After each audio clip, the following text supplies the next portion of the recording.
പഹൽഗാം ഭീകരാക്രമണത്തിന്റെ പശ്ചാത്തലത്തിൽ ഇന്ത്യയും പാകിസ്ഥാനും തമ്മിലുള്ള ബന്ധം കൂടുതൽ വഷളായിരിക്കുകയാണ്. ഏത് നീക്കത്തെയും നേരിടാൻ കരനാവിക വ്യോമസേനകൾ പൂർണ്ണ സജ്ജമാണെന്നാണ് കേന്ദ്രം അറിയിച്ചിരിക്കുന്നത്. ഈ സാഹചര്യത്തിൽ ബുധനാഴ്ച രാജ്യവ്യാപകമായി സിവിൽ ഡിഫൻസ് മോക്ക് ഡ്രിൽ നടത്താൻ ആഭ്യന്തര മന്ത്രാലയം നിർദ്ദേശിച്ചിരിക്കുകയാണ്. രാജ്യത്തുടനീളമുള്ള 244 ജില്ലകളിൽ വ്യോമാക്രമണ സൈറണുകൾ മുഴങ്ങും. പതിറ്റാണ്ടുകൾക്ക് ശേഷമാണ് രാജ്യവ്യാപകമായി ഇത്തരമൊരു സുരക്ഷാ ഡ്രിൽ നടക്കുന്നത്. കേന്ദ്ര ആഭ്യന്തര മന്ത്രാലയത്തിന്റെ നിർദ്ദേശപ്രകാരം നഗര ഗ്രാമപ്രദേശങ്ങളിൽ ഉടനീളം ഇത്തരത്തിൽ മോക്ക് ഡ്രിൽ നടക്കും. അടിയന്തര സാഹചര്യങ്ങൾ എങ്ങനെ നേരിടണമെന്നത് സംബന്ധിച്ച് ജനങ്ങളെ സജ്ജരാക്കുന്നത് ലക്ഷ്യമിട്ടാണ് മോക്ക് ഡ്രിൽ സംഘടിപ്പിക്കുന്നതെന്ന് ആഭ്യന്തര മന്ത്രാലയം പ്രസ്താവനയിൽ അറിയിച്ചു. എന്നാൽ മോക്ക് ഡ്രില്ലിൽ ജനങ്ങൾ പരിഭ്രാന്തരാകേണ്ട ആവശ്യമില്ലെന്നും മന്ത്രാലയം വ്യക്തമാക്കി.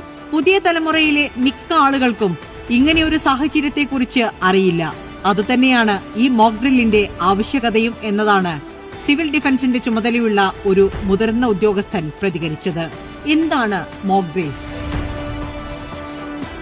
ഒരു അടിയന്തര സാഹചര്യത്തെ നേരിടുന്നത് എങ്ങനെയെന്ന് പൊതുജനങ്ങളെ ബോധവാന്മാരാക്കുന്നതിനായി സംഘടിപ്പിക്കുന്ന പരിശീലന പരിപാടിയാണ് മോക്ക് ഡ്രിൽ.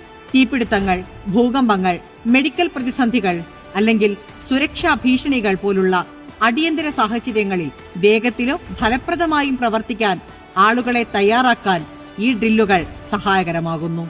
നാളെ നടക്കുന്ന മോക്ക് ഡ്രിൽ വ്യോമാക്രമണം ഉൾപ്പെടെ ഉണ്ടായാൽ വേഗത്തിലും സുരക്ഷിതമായും എങ്ങനെ പ്രതികരിക്കണമെന്ന് സാധാരണക്കാരെ പരിശീലിപ്പിക്കുന്നതിനു വേണ്ടിയാണ്.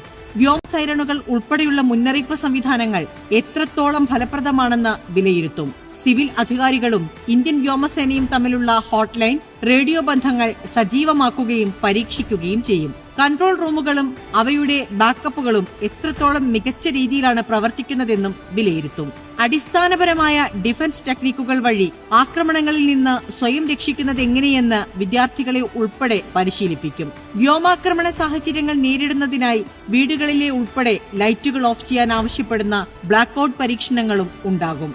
വ്യോമതാവളങ്ങൾ, ശുദ്ധീകരണശാലകൾ, റെയിൽ യാർഡുകൾ തുടങ്ങിയ നിർണായക അടിസ്ഥാന സൗകര്യങ്ങളെ വ്യോമാക്രമണത്തിൽ നിന്നോ ആക്രമണത്തിൽ നിന്നോ സംരക്ഷിക്കാൻ അധികാരികൾക്കുൾപ്പെടെ പരിശീലനം നൽകും. മോക്ക് ഡ്രില്ലിൽ രക്ഷാപ്രവർത്തകരുടെയും അഗ്നിശമന സേനാംഗങ്ങളുടെയും തയ്യാറെടുപ്പും പ്രവർത്തനങ്ങളും വിലയിരുത്തും.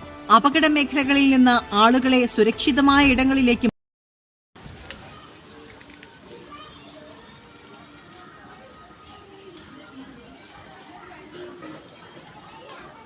രാത്രിയിൽ വെട്ടമില്ലാത്തതിന്റെ കാര്യം എന്തോ